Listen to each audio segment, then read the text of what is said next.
It's the face that does it. You can make all the sounds you want. All right. Are we ready? Welcome to the Elk Season Podcast, episode 18. 18. We are your hosts, the Chambers Brothers. My name is Harold. And I'm David. And today on the Elk Season Podcast, We are going to talk about, maybe it's not something you're familiar with, but corner crossings. It's an access issue. We'll get to that. becoming more and more of an issue. We also have bears, and more bears. Yes. And within the bears stories, we also have a Darwin Award. A Darwin Award or Darwin Award candidate? Well, that's what I meant. A Darwin Award candidate. Thank you. Okay, I'm yeah. glad you brought that. 'Cause Yeah. when I actually conjured that up, I thought candidate, and I didn't Okay, write that okay. down. We have a. I did not write a Jeever where it says task, but it's supposed to say tags. Tags and climate change again. We had a conversation Yeah. last week about that. We also have Wolverine. We have Wolverine sightings. Wolverine. Wolverine sightings that didn't happen at a- a theater. A Wolverine. It's like a Wolverine, but it's Starbucks. I've got a yard gripe, and yeah. All right. So that's what's up. That's what we'll get to that. Any special announcements? I have a few. I don't want to say few. It sounds like you have some special announcements. I have some special announcements to make. Oh, please. I'll call me when you're done. Anybody text me, and I'll come back in the room. Would you? No, my special announcement is we are 107 days to elk season. Oh my gosh! 110. I'm so glad I didn't step out yet. 110 That's an days important till elk announcement. season. It's an important announcement. 110. Are you ready? No, I thought about this. I don't know if I'm going to do it yet. I thought about this. you're not going to elk The hunt? last 100 days before elk season, do 100 burpees for time every day. Knock yourself out, kid. That's a lot of burpees. Can you? That's a lot. It is. But you could do it. You good could for you. You could do it in less than 10 minutes. You know, I just think. Do you think you could do it in 10 minutes? Whatever makes you happy. Do you think you could do it in 10 minutes? You know, I didn't just say I wondered. thought I could do it in any You got a minutes. lot further to go. You got a lot further to the What does ground. that- what does that and mean? You're taller than What me. does that mean? What does that mean? Keep my wife's name. Out your mouth. All right. So I can't. I talk about it all the time. I'm in the best shape of my life on October 1st. As soon as elk season is over, I am ready for elk season, and that hurts. I've been very, very active since November. I've been very busy at the gym since November. I've been losing weight. I've been exercising a lot more than I have in the past 4 or 5 years, and so being in shape. I thought of a subtitle for the elk season brand, by the way. Okay. Subtitle. Elk season brand subtitle. Elk season. Take one. Elk season. Hunt like a bro. Hunt like a bro. Except it's kind of Bro. Well, We're not pros. no. We're not pros. There's guys out there. You want to see somebody kill elk? For us, Tune out. For us, we are bros. Hunt like a bro because it is, a podcast from brothers. But in the I was gonna say Peruvian. do they have elk in Peruvian places? I don't think they do. No, in just the guinea pigs. I don't know the fancy word I was going to use, but proverbial bro. All right. Proverbial. Okay. Okay. We're good all bros. qualification. I got to call my Good bro. qualification. I'm going to call my bro. Listen. What's up, bro? Hunt like a bro.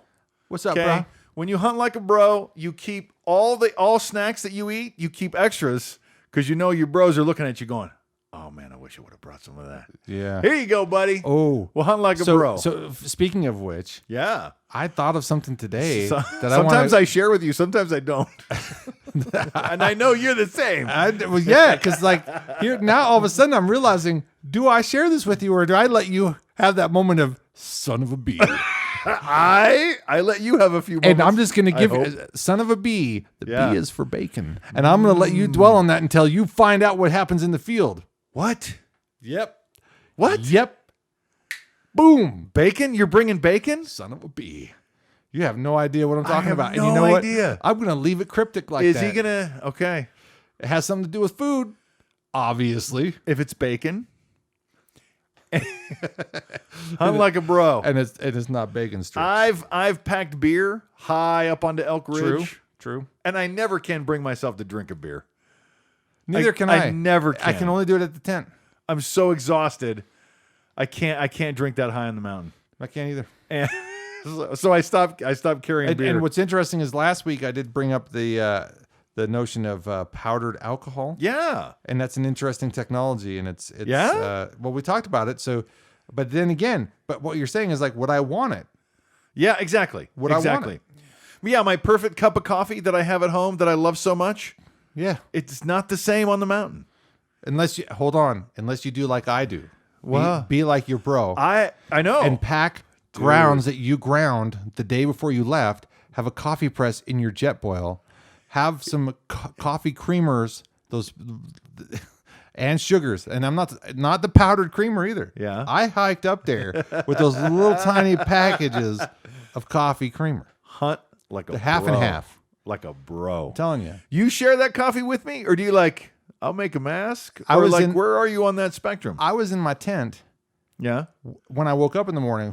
How am I supposed to share with you? You had your own tent. Oh, you're talking backpacking. Yeah. Okay, backpacking. Yeah, you're on your own. I'm on my own. Definitely. Definitely. So, I mean, I'll share like maybe some extra Spam or some potatoes or cheese or something. I'll share the recipe. Coffee grounds I'll text it to you when we get home. and water. That's the It doesn't matter. Pick your favorite. coffee grounds and water. Wait. What was that first thing again? There was a first thing. So yeah. So there's things. Hunt like a bro. We're not, and we're going on this journey. Whatever it is. Well, I love elk hunting so much. I have just dragged you into my dream, and you fell for it. I'm like, yeah. I didn't fall for it. Every no. week I know exactly what I got into. I'm talking about every September. Every September. Oh, you're not Do you talking about the know what podcast. you've got yourself into. Yeah, you're right. I did get dragged into that. And I will drag anyone Who's willing to go? with a heartbeat and a temperature, but you need both. But I needed to be dragged into this. Yeah. And I've always been dragged into your excursions into the woods. And I mean that in the most complimentary way because I appreciate that. Some of my most Yeah. cherished memories growing up are granted, there was a lot of road hunting early on in Montana. Yeah. I think that was the culture. Yeah. That is how we got introduced to hunting. Yeah. But it was the evolution of what do I really want from this that led us to this podcast, Right. which is a reflection of where we found our motivation and our empowerment with hunting, and that is bow hunting, the greatest outdoor elk hunting via bow, the greatest outdoor hunting sport what is your tagline? Archery elk is the greatest outdoor sport in North America. I was going to say that next. Archery elk is the greatest outdoor sport. There's nothing that I don't know. Second place has got to be muley, spot and stock muley with a bow. That has got to be second, but it's not a close second. When you put an elk next to a deer, and you gauge how much you have to interact with that animal, Yeah. it's not even a close second to me. I just realized I clipped on my microphone. Yeah? So there's going to be a little bit of a blip about, I don't know, a minute ago. Okay. Anyway, just in case you heard that. Copy that. I'll try to edit it out. No, there's no editing out clipping. Clipping is bad. But you're welcome for my apology. Okay. All right. Podcast like a bro. All right. What other announcements? So I think that was it. But I try to think, I'm trying to think about what the future of elk season is.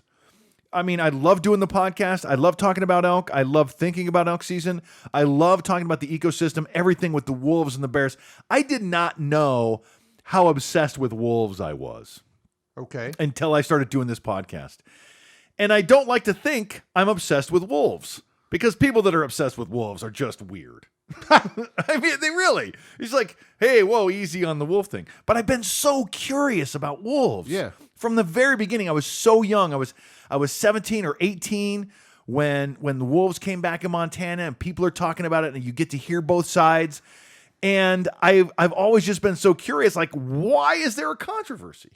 I really didn't understand. I think I still don't understand, because nothing has materialized from all of the fear on wolves that people have tried to perpetuate. Nothing has come.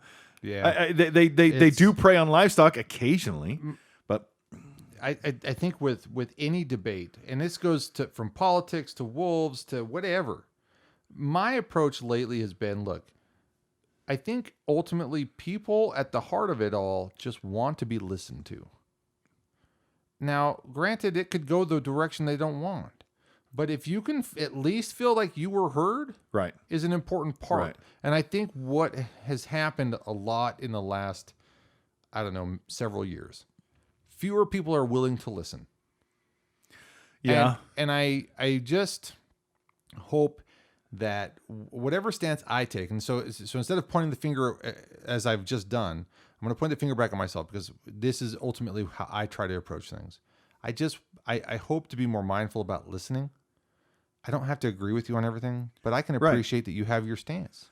Right. And I don't have to argue. And I can confirm that I've heard you without agreeing with you, but I can, or disagreeing with you. And if it's done correctly, you can actually support the opposite position, even though you don't agree.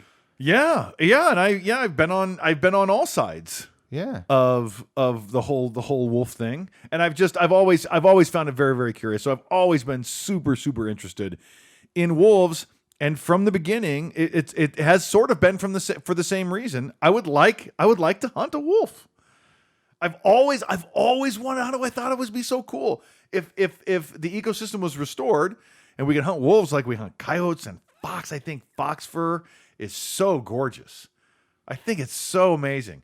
And all the other furs, the mink and the beaver. Yeah. I had a friend in Montana that trapped beaver.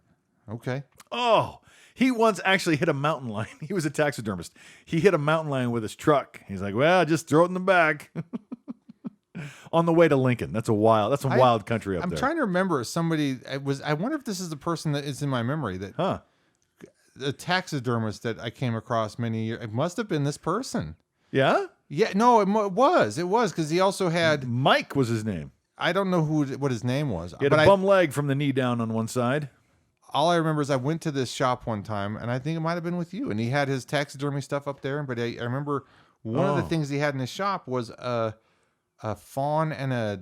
No. Yeah, I know who you're talking about. Not the same person. No, that was my manager when I worked at McDonald's. I was really young. My manager, her husband was a taxidermist. He found some roadkill deer. That's what it was. Okay. And pulled them out, and there was fetuses still inside this deer. That's right. And he took them and he had them freeze dried, but they were super miniature. They were still tiny and still had spots on them. Yeah, I remember seeing that display in his place. So different guy. Taxidermy though. Yeah, Mike was different. He had ape arms and a barrel chest. He was just one of the nicest guys. But he talked about. I talked to him about Black Plague. Okay. Right, because that's a thing. You can still get the plague. And, had a conversation earlier today about that. And he says, because I asked him about it, I go, aren't you worried about fleas and stuff and rodents and the plague or whatever it is? And he goes, if you take reasonable precautions, like a girl with herpes, you'll be fine. No, I'm kidding. Like if you take reasonable precautions, like put the animal in a bag and then spray it with like Black Flag or Raid, that's it. You're fine. You're gonna kill all that stuff and you're gonna be fine. If you take the right precautions, you're gonna be fine. So that was a really early lesson for me on hysteria.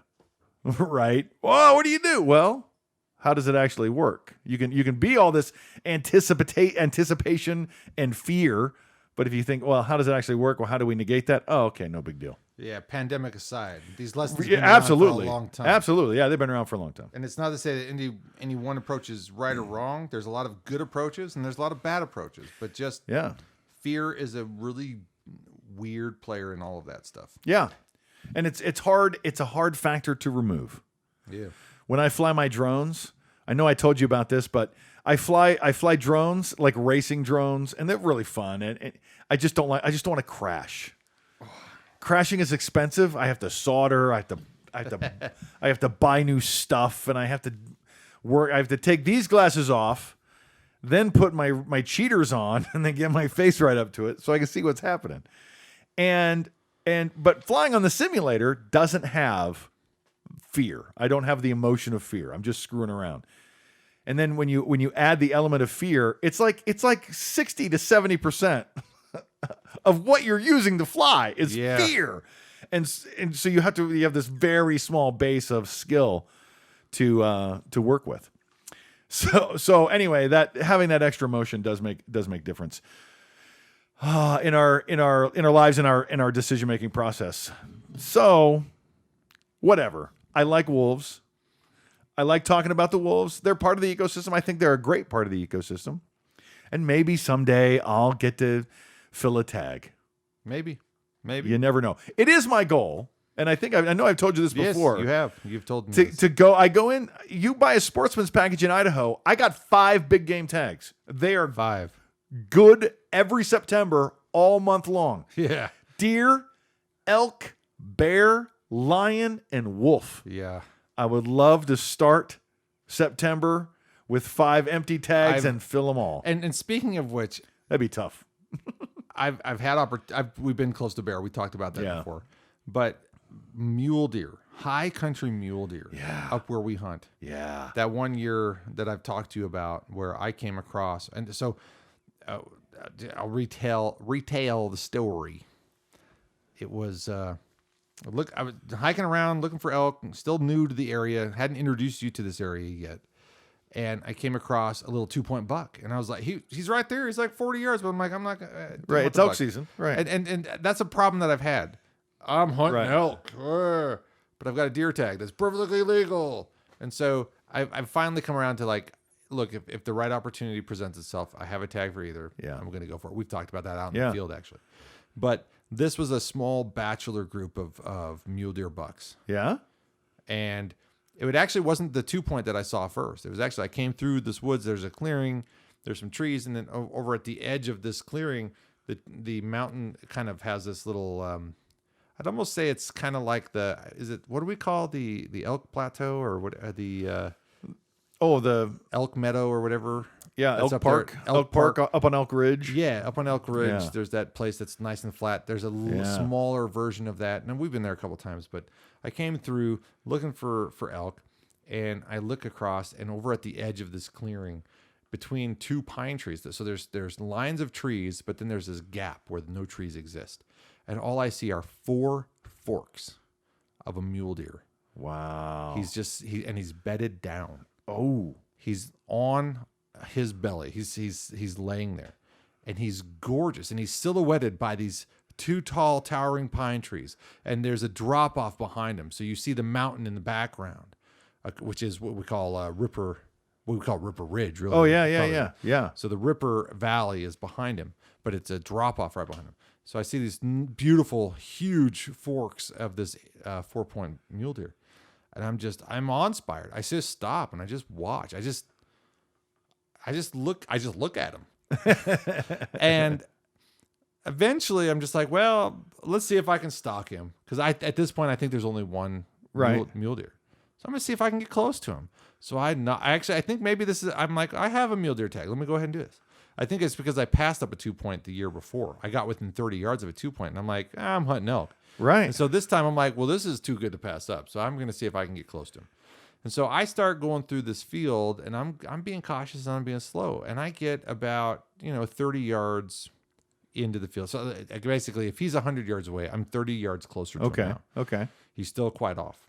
But 10 yards from me, once I move that 30 yards, is this 2-point buck. And he's staring right at me like, because I'm all gussied up in my little camo gear. Sure. And here's this 2-point buck, and he's like, WTF? What's that for, bro? And I'm like, oh my gosh. How close was he? He's 20 yards from me. Oh, wow. He's really close. Yeah. So I was just kind of slowly moving. And here he is 20 yards from me. And I'm like 70, 80 yards away from this buck. And he's still bedded down. And so this little 2-point, he's 20 yards from me. And I was like, whoa, you've got a friend. Oh, he had a friend. And this friend let all the friends know. Oh. And so he looks at me and he snorts. Mm-hmm. And that buck bedded down, jumps up, looks straight at me. And I've seen this behavior from these animals before. When they're teamed up and they know that you're there, they make some sort of communication and they all look at you. Wow. It's this uncanny Communication. language. Telepathy. Yeah. I've seen it with elk, I've seen it with deer, I've just seen it. Prairie dogs even Yeah. do that. So anyway, so this buck stands up, he looks at me, and then he takes off to my left and he disappears. But it's what happens right after that. Huh. He was a nice big 4-point. There were 6 more 4-points in this group. Really? 6 Wow. 4-points. A couple of 3-points and this 2-point. I see some good muley groups up during elk season. And so this was a huge bachelor group of muleys. That's nice. But I just stood there and it as much as I might be hunting and sad that I didn't get an opportunity for a shot, I couldn't help cool. but be inspired because Was that $8-9? there's like 9 or 10 bucks in this group. Yeah. And I was like, oh my dear goodness. Yeah. And it just, it's one of those moments you just don't forget. So getting out in the field, being an elk hunter gives you an opportunity to just appreciate nature, I think. Yeah. The morning I saw wolves. I used my phone to zoom in and record them. Except I didn't because I was too excited. I didn't push the right button. Dang, I've had, you get done after a hike or doing something. It doesn't, whether you're hiking, hunting, or doing something else. You're like, oh, I totally recorded it. And you look at it and you're like, I got like 10 seconds of me putting it in my pocket. Yeah. I thought I was recording for an hour. Yeah. We actually used a phone scope for the first time this fall and got to watch some very good mule deer mating activity. I mean, incredible stuff. That's right. And in the burn area. Recorded it. In the burn area. Yeah. No. You 55. Oh, 55. That's right. We actually saw mating. Sorry. Everybody now knows where we hunt. Yeah. Yeah. Area 55. It's a big secret. It's pretty cool. But we saw some amazing. Yeah. We saw the competition. And the last day up there, I told you I came across 70 head. Yeah. And you were like, I didn't see anything except the few you chased up the mountain. Yeah. And I'm like, oh, dang it. There were so many. That's as close as I got to killing something in like 3 years. Yeah. That was the very cool. last day. I carried my bow. I hiked with my bow. All right, we gotta get to some issues. That's some good tale from the trail, right there. Trail tales came early today, but we want to talk about this corner crossing issue. Yeah, let's talk about this. Yeah. So, when it comes to access, one of the things that I've always worried about it because I don't want to illegally trespass. That's not my goal as a sportsman, as an outdoor. I want to respect everybody's right to have what they have, and watching videos. And I think the first time this really came to light for me was when I watched a video of, I forgot his name, the Montana guy. Newberg, Randy Newberg. He hires a helicopter to drop him off to isolated places. The only way to get to this land, because it is surrounded by private property, is to fly in by helicopter. Yeah. So he does that. And Onyx actually made a short documentary. It's on YouTube. I watched it. They do the same thing. They're like, hey, there's millions of acres like this, and they helicopter in and they hunt. And actually, in that particular video, if I remember right, he's looking at the private land that borders where he's at, and he watches hunters kill an elk. Yeah. And I think he said something about he'll have to reach out and to let them know that he saw that. He's not knowing if it's legit or not. Yeah. Sometimes it is. Yeah. Here in Idaho, I ran into a gentleman who, I told you this story before, when I worked for a beverage company. I would unload the truck in the morning to send out to our delivery guys. And the guy who brought our product in, he's a rifle hunter, and he would hunt on private land. Him and his buddies they have a friend in eastern Idaho near Pocatello somewhere, and they have private land, and so they get to go over there and hunt on this private land. I said, well, I asked him at that time, I go, would he ever allow bow hunters? And he says, no stick tossers. Yeah. And that's where I was introduced to that discrepancy. There's a divide. Rifle and bow hunters. Now, I got along. His name was Dwayne. He was a great guy. He was from Texas. I'm Dwayne. I'm from Texas. Anyway, I'm glad Dwayne from Texas could help us disambiguate the difference between hunters and shooters. Yeah, I guess. and I thought Dwayne was really cool. Yeah, I and, know. And yeah. Dwayne got a bull that year, and he Nice. he gave me a stick of his bull jerky. Or, All right. pepperoni stick. So I guess he's not that bad. he's not all bad, right? And so I really Yeah. What do rifle guys have that bow guys don't? Freezer full of meat. So you're welcome. Yeah, thanks, And buddy. so, but I that was the first time I really noticed a difference between people having an edge about what they do, and I know that's been a part of our podcast, having the edge back, but at the same time, to each their own. But I know there's an edge. I just don't get it. yeah, I don't get it. Yeah. So, but I know it's there, and that's what I'm poking at. So, but access, right? So having access is a big deal because Yeah. you're either, if you don't have access, if somebody wants to come after you because you were on their land illegal, and of course, hopefully that never happens for me. But the whole corner crossing issue is a unique situation, I feel. And again, agree to disagree if you will, but this is where you have sections of land that come together at a corner where there's two kitty corner private property. Yeah. But then there's two kitty corner public property.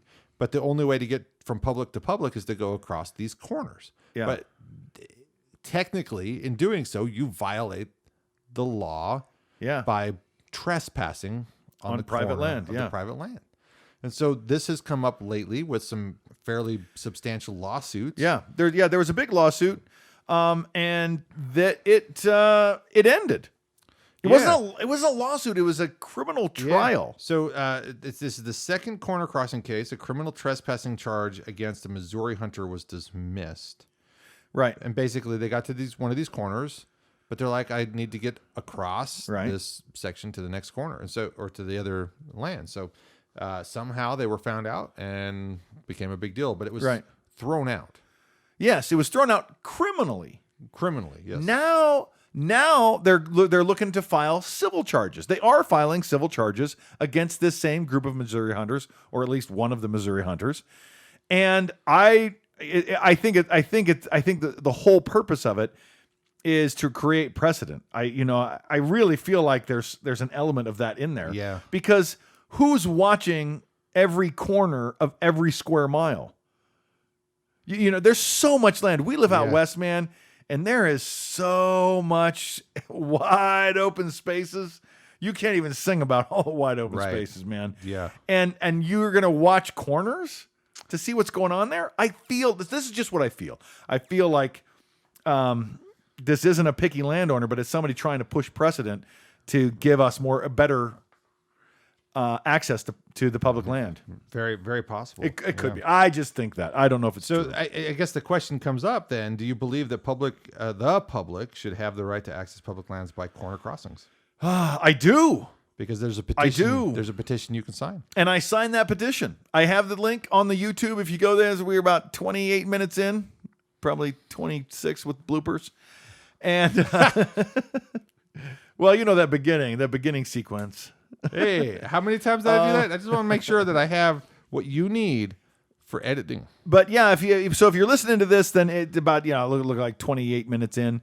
But I'll put the picture on our YouTube channel. You can go to the website. You can sign the petition. Yes, I think corner crossings should be legal. I signed the petition. I'm going to get email forever from these guys now, which is fine because you've agreed to 5,000 emails. I know that's my cup of tea. I like that, but it's like backcountry hunters and anglers. Yeah. And when I hunt and fish, man, I love the backcountry. I love backpacking. So one of the things you could argue is, well, why did maybe the side of this is like, why should it matter?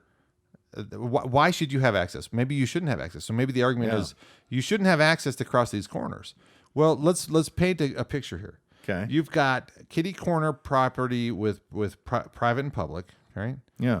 But you have maybe in this particular place you have a little bit more private than public land, and so the private land is more surrounded by the public land is more surrounded by the private land, but maybe there's a population of elk that is too big for you to sustain on your private land. Right. If I come on the public land and I chase the elk to this corner and I can't cross that corner into the more public land to help you with the problem that you're having with the big herds of elk, Right.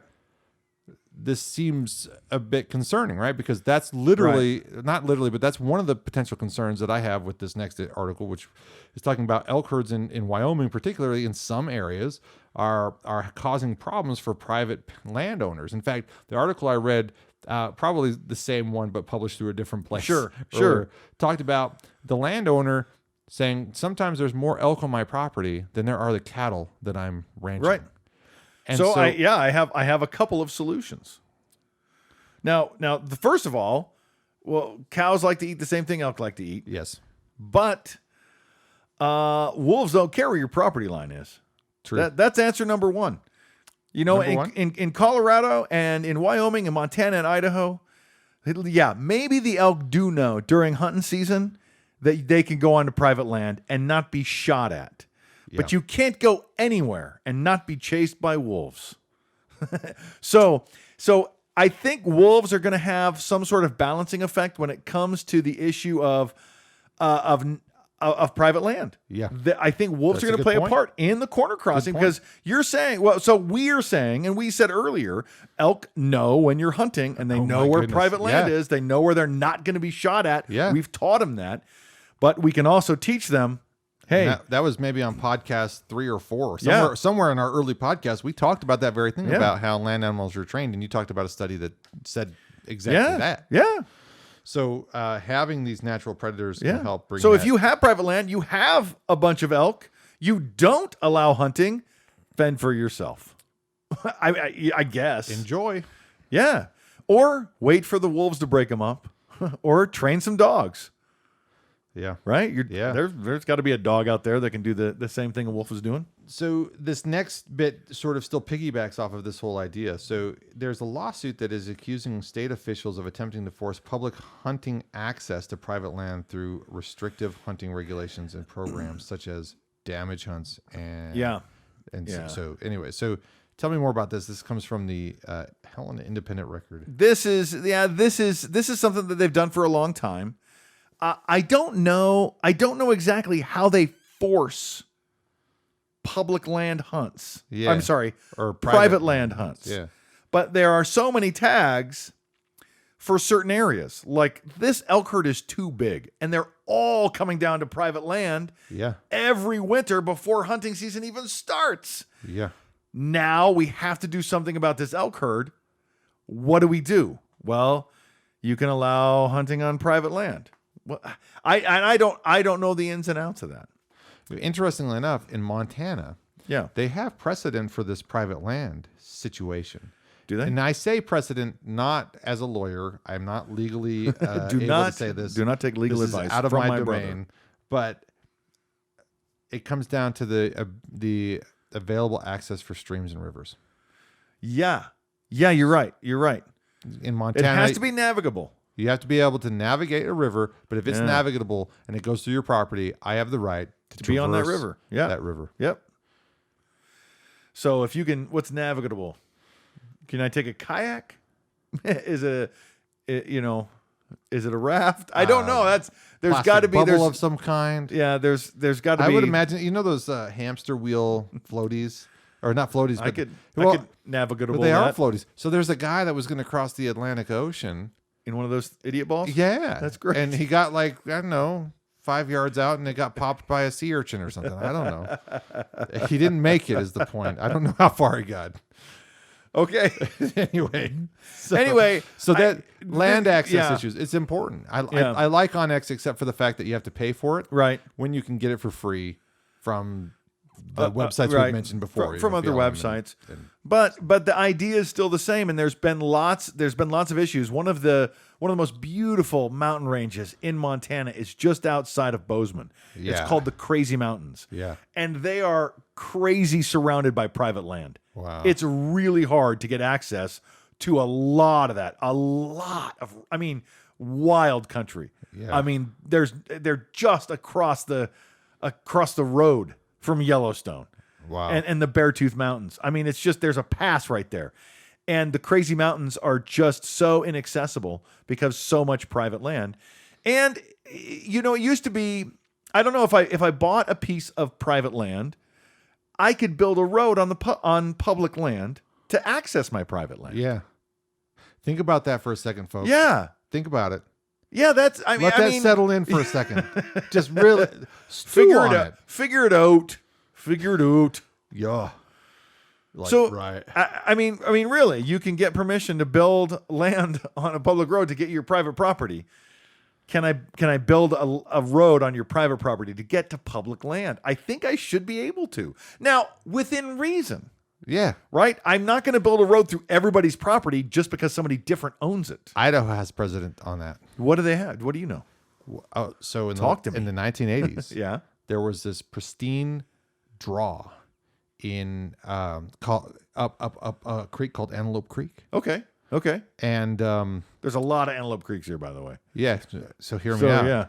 Okay. So there's these ranches on Antelope Creek that in the 1980s they're like, don't cross my property, right? Okay. But the precedent was, well, you're blocking off millions of acres of public land because of your restrictive access. Right. And so the lawsuit was eventually won for the road to be driven through. And that's why you and I have had chances to go up to a place called Iron Bog Lake. Oh, yeah. Really? So Iron Bog Lake, Wow.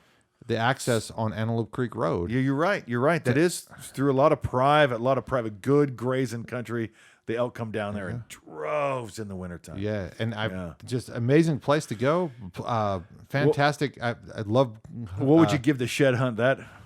Oh, Right. I love the brook fishing up there. oh yeah, brook They're- trout. Mm. So anyway, so that kind of stuff. So if you think about it, it almost seems like we're kind of confused right now in the world with access stuff. Yeah. And it's like it's all there, but how do we advocate for fair use and respectable use? That's the biggest thing to me, because we've talked about disrespecting use on public lands.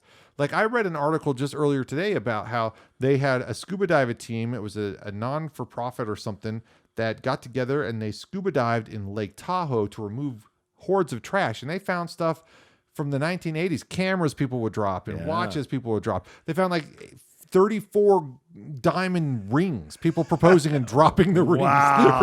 right? Maybe 34 was the big number, but they found gold rings and with diamonds. And it's like Yeah.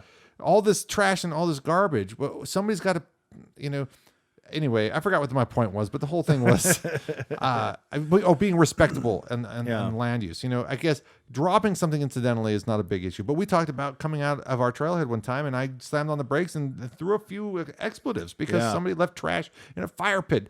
Take your garbage home, that's pack it annoying. in, pack it out. It's the earliest memory I have of learning about backpacking or going to the mountains, and that was instilled to me from Montana Fish, Wildlife, and Parks. Anyway, that'll come back later. Of course. But no, that I don't ever intend to drop anything. But if I find something, I've finally gotten around to where like I'm just going to throw it in my pack, and I carry bags to haul All the trash out time. if I find it, because all the time. conservation, folks. Yeah. I want these lands to be there later. I don't want to find your stuff Yeah. And because you were lazy. Because you were incidental is one thing. Because you were lazy, it's obvious. And like many things we talk about on the Elk Season podcast, this is an ongoing story. I think if you want your voice to be heard, you need to add your voice to the pile of voices, which is what I did when I signed the petition. Sign the petition. So I think it's what's the name of that? Backpacker, backcountry, outdoor and backcountry outdoor angler fisherman. I don't know. I just said, yeah, I'm on board with that. Yeah. If you're a sportsman, if you see a petition that says, hey, this is for access on public land. Hey, this is for something I'm for. Maybe your voice doesn't have much, but you added to 500,000-600,000 other guys who spend ridiculous amounts of money doing what you do. That group of people has muscle. We got muscle, and we can move some roads in, and we can get some more public access. Which is like, it's the same concept behind why your vote matters. Right. You, I don't need your vote, but we needed to add up to the other ones. Yeah. So Right. it's a weird connection there, but hopefully that makes sense. Right. Like, I don't need to be on my diet today, except for I need to add today to tomorrow because I need at least 2 days on my diet. So we get into a little bit more of the silly, and by the way, elk are a common conversation. Well, the podcast is elk season. And I feel like sometimes we talk about anything but elk, but it's all relative. So please remember the big picture, folks. Archery elk is the greatest outdoor sport in North America.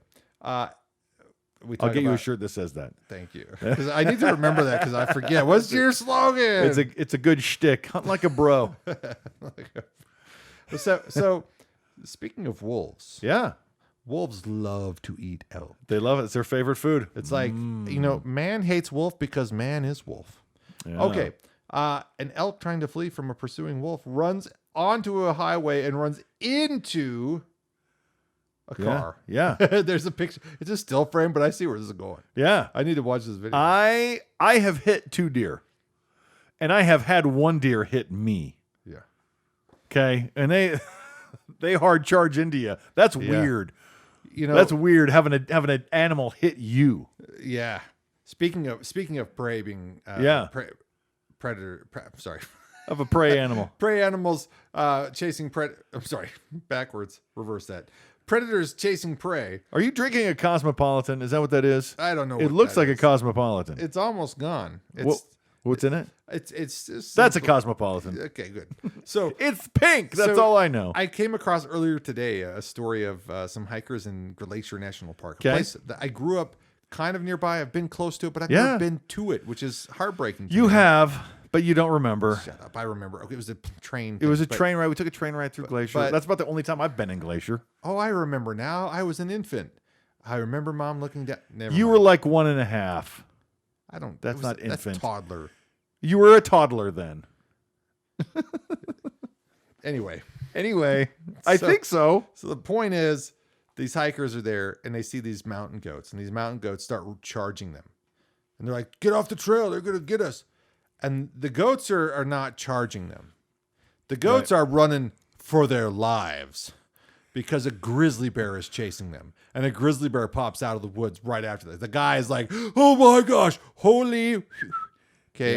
Yeah. Expletives. I can't blame you for having an expletive when you come across a bear that close. And that's a grizzly bear. Like, I've come across black bears and brown bears. Grizzly bear is going to get a few more choice words from me. Yeah. Yeah. And I've seen him. I've seen him in the wild. I saw a sow and 4 cubs. A sow and 3 cubs. Wow. With Jared. Oh, wow. Up around Wild Horse Reservoir outside of Kalispell, Montana. Nice. Almost hit him with the truck. That's right. You told me that. Yeah. It took me a second. Finally, that was just, 2 years ago? Oh, geez. I love Jared. I'm going to tell you what. For my TikTok, I'm just going to record me calling him. There you go.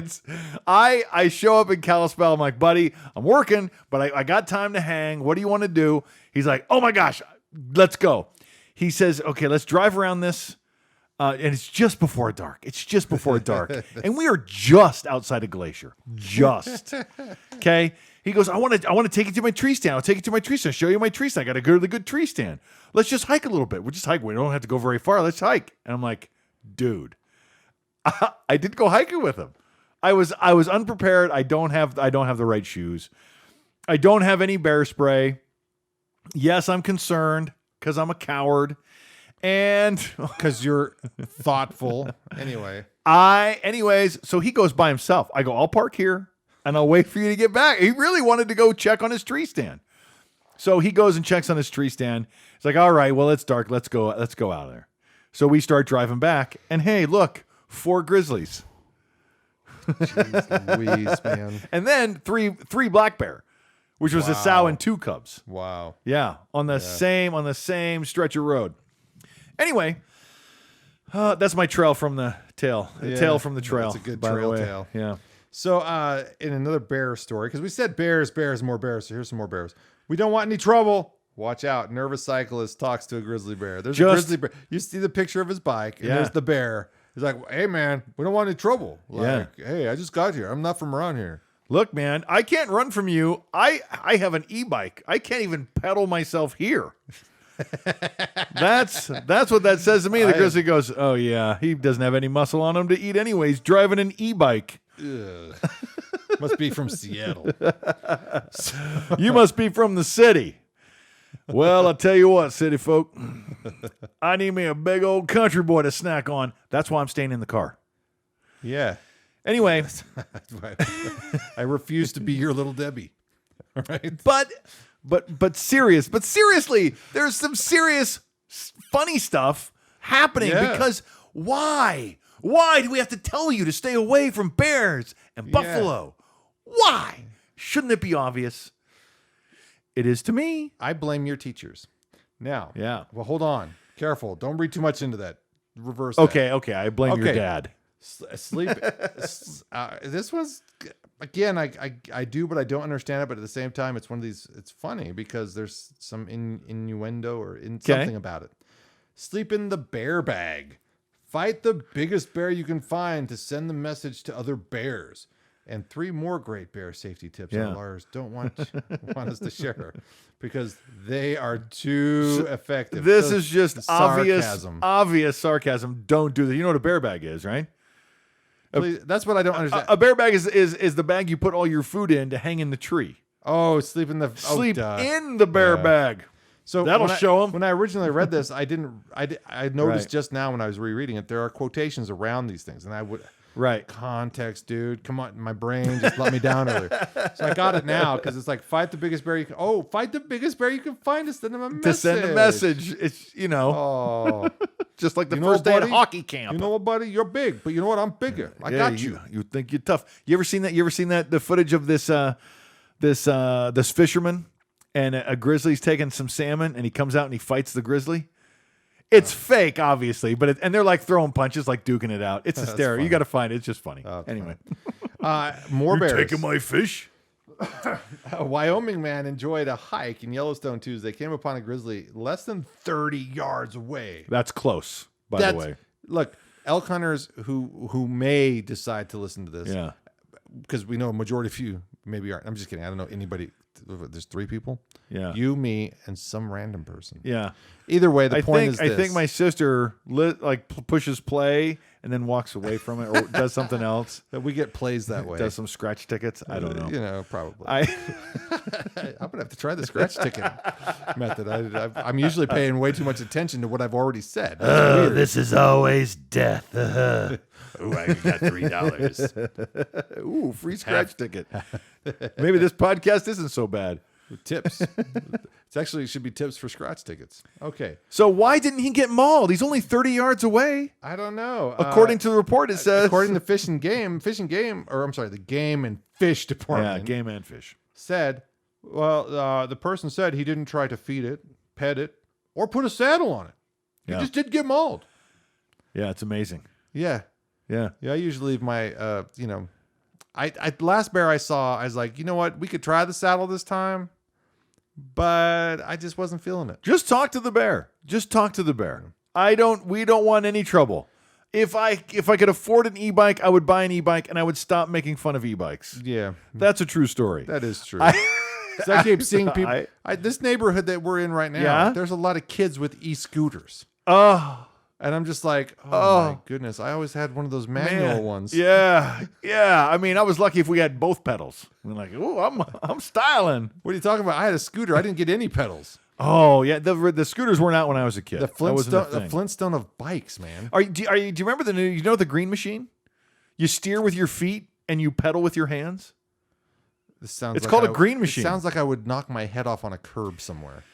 No, I had a way too low of a profile. You sat way low in it like a big wheel. Oh, okay. You sat low in it like a big wheel, and you cranked it with your hands and you steered it with your feet. And I had one of those, and it was like a controversial thing because somebody else had it, and they fought over it too much. All the siblings in the family fought over it too much, and they gave it to another family who fought over it too much, who gave it to us. And I'm like, this is the best thing ever. And my sister was like, it's ours. Let's all get on it. And it broke. Yeah. And there was her and one of her friends were standing on it. I'm still mad. So one of the things that I came across several years ago that Vessa, my wife, absolutely loathes is, those bikes where you sit back on? A recumbent? A recumbent bike. Yeah. A recumbent bike that actually has a shell that makes it look like a car. Yeah. Yeah. Yeah. And so it protects you from the weather, but it's a bike. I'm just saying. Yeah. With today's gas prices, this is looking really attractive. Yeah? No, but I'm just saying. An e-bike with some really good regenerating technology. Yeah. So if some of the hills like in Montana, if you got to climb up, at least you can get some more energy. What was the story last week? Speaking of wildlife, algae was used to power a battery for the last 10 years on some equipment that they had somewhere. Oh yeah. So, oh yeah. But that's neither here nor there with elk. But maybe it could be because maybe that's how you're powering your phone. Probably. I'm putting my head down because I can't remember. Anyway, so moving on. Colorado Parks and Wildlife. Yeah, this is great. You got to look at the visual. We're We're 51 minutes in, by the way. I know, and I've still got my yard gripe to tell everybody. Okay, yeah, go. I'm telling you, you're 51 minutes for the tag for the timestamp. If you're listening to this, go to the YouTube, look at the image.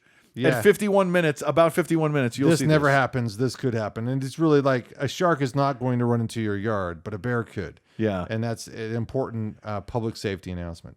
Hey, a Darwin Award candidate nominee. Okay? Yeah, bear spray. Okay, now this morning I got up, I got ready for work, and I grabbed that little tacky bottle of spray that I usually give to my teenage son because he's a teenager and I'm a grown adult and I shouldn't be using this stuff. But it's a body odor spray.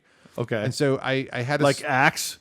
Kind of. It's not Axe, but it's basically the same kind smell of me and make love to me. Now, this is my hokey excuse for why I'm using this. Is after I had my stroke, I would get to where I do excessive, rigorous work in the yard, and I'd sweat, and something would smell really bad. And so it got to where it smelled so bad that I'm like, I started asking my doctor about it. Oh, really? Now it turns out it was more of a correlation. Correlation doesn't equal causation. Really? Not long after my strokes last year, my wife changed fabric softeners. And the fabric softener was reacting with my sweat in a way that made me feel like I had a weird, nasty stroke sweat. We've since changed this fabric softener, and it's gone away. Oh, funny. So it wasn't that, but I started using body odor spray because I'm like, I can't be smelling like this around people. I work with people for a living, and so that's why I kind of use some body sprays here and there. I don't use them all the time, but I use them regularly. But anyway, bear spray is not body spray, and that's what these Darwin. So bear repellent. It's kind of known as bear repellent, and you don't use it like mosquito repellent. Right. This guy tried. Yeah. He sprayed it on his wife. Here, honey. It's in my eyes. Do you want to get... Shut up. Do you want to get attacked by a grizzly? Stop complaining. Yeah. Spray. So I think we had some spray in my garage one time. And we're like, we've had this for so many years. And we did a little puff in the garage. Do you remember that? No, you did that without me. I did. You told me the story. Oh, in your I'm garage, sorry. But you told me. You're like, I got kind of like, is this still any good? And then you did it, and it was. It was good. It was, if I was attacking you and you used it on me, it would have worked. I don't know about bears, but it would have worked on me. If I'm in attack mode. So this the next thing is an old black and white photo. It's really cool of an elk and a deer, and it looks like it's is that a whitetail? It looks like a whitetail. Yeah, it looks like a little whitetail, and it's just kind of a cool nostalgic picture. They're hanging next to each other by their antlers. Yeah. And the size difference is just astonishing. It's just so astonishing. Yeah. The elk does have the foreground, though, I believe. Yes, and that's impressive. But, yeah. Which is correct on our show. If the deer had the foreground, you couldn't bring that on the show. It wouldn't be allowed. This is the elk season podcast. My point is, it might look bigger because it's in the foreground. That's not the point. That could be. Well, anyway. That deer is 400 yards behind the elk, and it's giant. Actually... Is the deer in the foreground? No. Oh. No. The deer is right in front of the elk.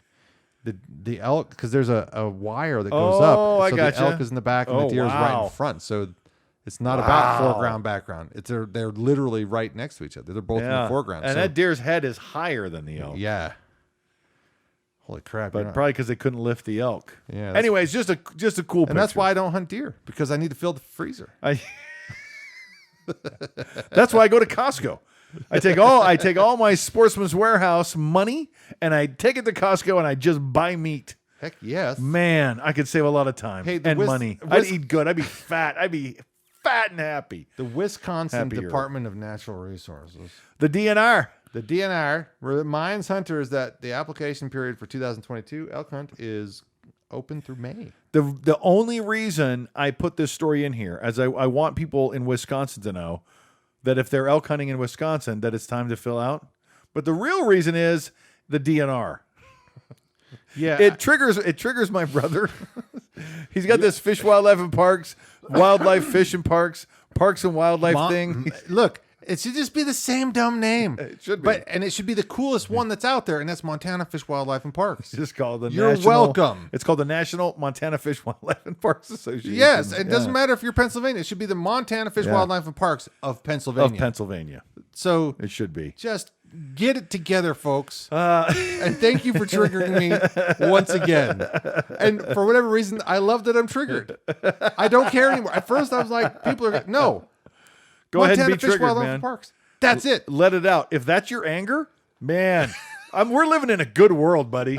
We're living in a really good world. If that's the most thing you're mad about, Or I have a lot of denial. or So this last story comes from Montana. Again, the Montana Fish, Wildlife, and Parks, not necessarily involved properly here, named. but you probably would have reported it because a large wolverine was spotted moving through the, Butte area. Make sure there's an E on the end of that. yeah, Butte. But, I love Butte. Butte is actually I kind would of cool. live in Butte. Butte's a crazy place. Yeah, that wouldn't. I want to move to Bozeman. Yeah. Bozeman really impressed me. I'd never really gone there and remembered it growing up. but when we went in a couple camp trips, I'm just like, oh my gosh. And we went on vacation to Butte. We stayed in a hotel. We went to the Museum of the Rockies. You mean Bozeman? Yeah. But that I know what you meant. Yeah. Freudian slip. I I'd been to Butte many times growing up, and it's neat, but $1 Million Mountain and toxic waste pool of water, not interested. But the trees and the mountains surrounding Bozeman, it just was like it's green. I don't know. a couple of years ago, I was working at a facility in Butte that was the largest Bitcoin mine in the country. Did I tell you about that? No. The largest Bitcoin mine. Where do you mine Bitcoin? In Butte, where they mine copper? It sounds crazy. But the reason, internet connection. the reason is because it's the copper in the so mountains? cold. Oh, for the It's machinery. so Yeah. cold in Butte. You don't want to pay cooling for all those machines that are mining Bitcoin. And so there's a huge Bitcoin mine in Butte, Montana. And to show you how cold it is in Butte, there is a wolverine downtown. That graveyard, that's a graveyard in downtown Butte, right across from the airport. Yeah. I mean, there's a wolverine. You want to know how cold it is in Butte? There you go. Yeah, and we never saw it, but we saw a dugout where we hunt that screamed to me Wolverine. Yeah.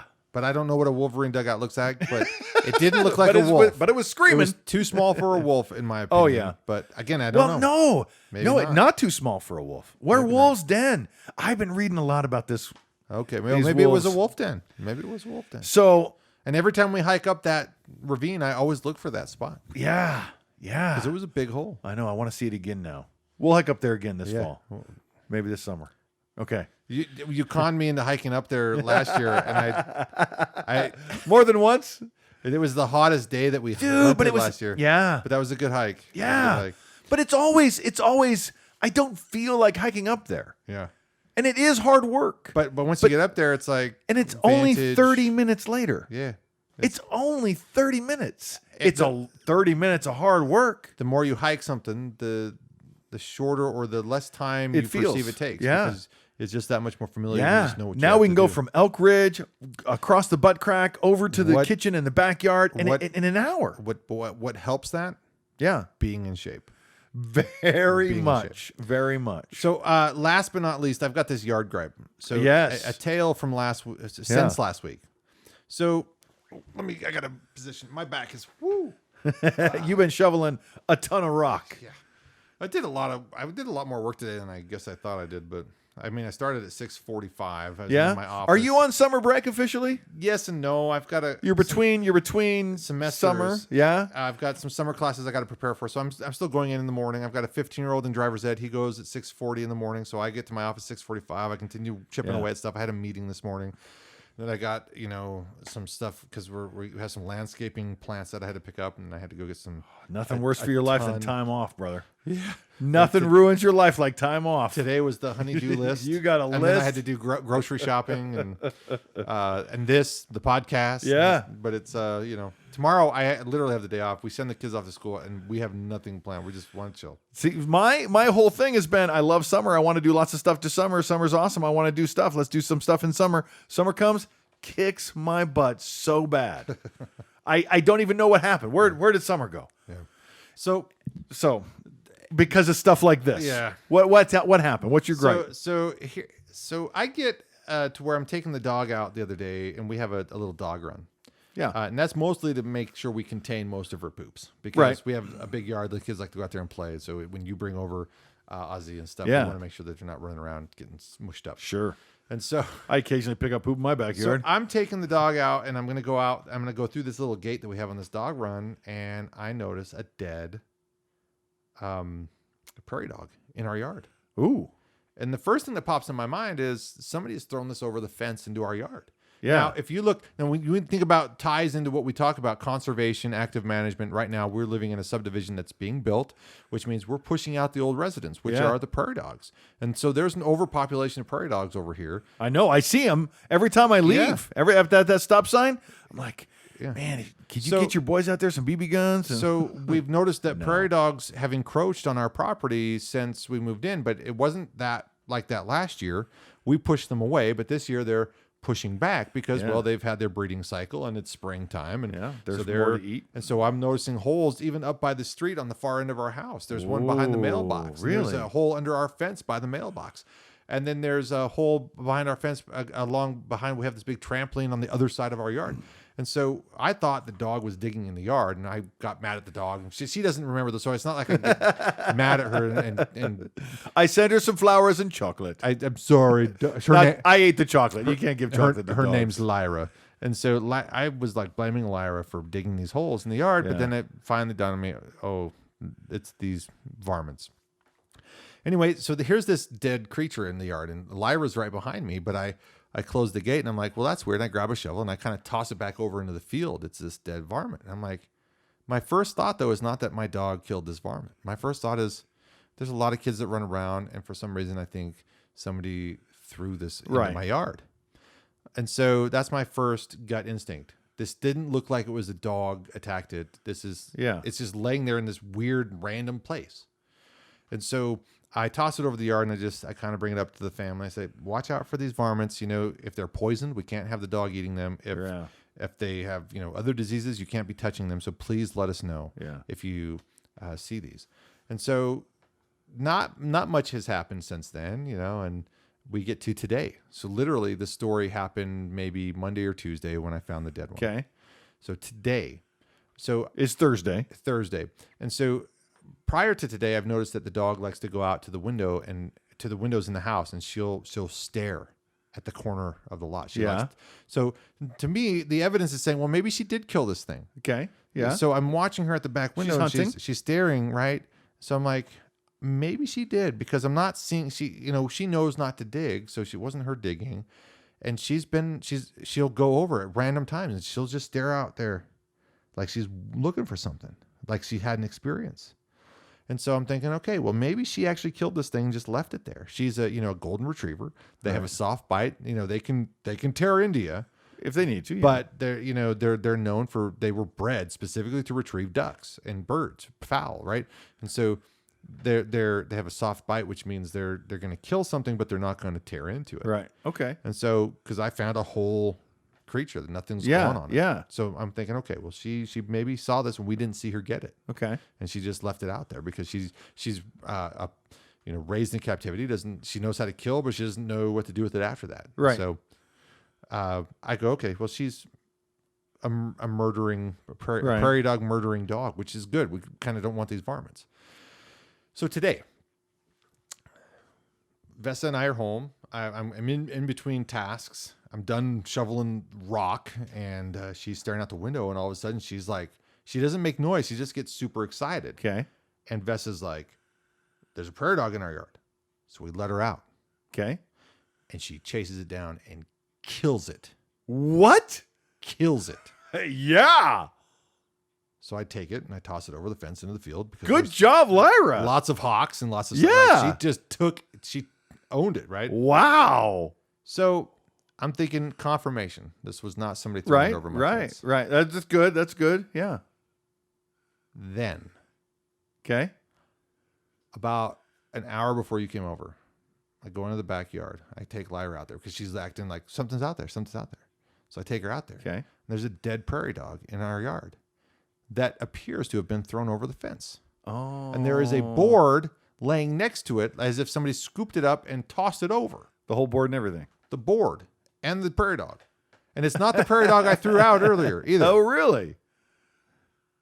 So I put the board in the garbage, but I threw the prairie dog back over the fence, and I'm just thinking, let the hawks and the owls come get these dumb prairie dogs. And the microbes. Whoever you are, Yeah. please stop throwing prairie dogs over my fence that are dead.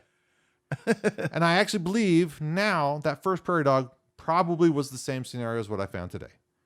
Oh, really? Because Lyra spends very minimal time. She's very much an indoor dog. You're She's right. Yeah. She, Family dog. Yeah. She today I think was an anomaly. So I'm more likely right now to believe that somebody has thrown over a prairie dog into our yard more than once. And I think it's irresponsible, and I think it's really stupid. Please stop. And you're not going to hear my podcast, but I'm just saying this is a gripe because look, these things have diseases. They have all kinds of crap. I don't want my kids running out there and finding this. And here's the sad thing. There's a lot of kids in this neighborhood. Yeah. And so I'm really more upset with the parents in the neighborhood Yeah.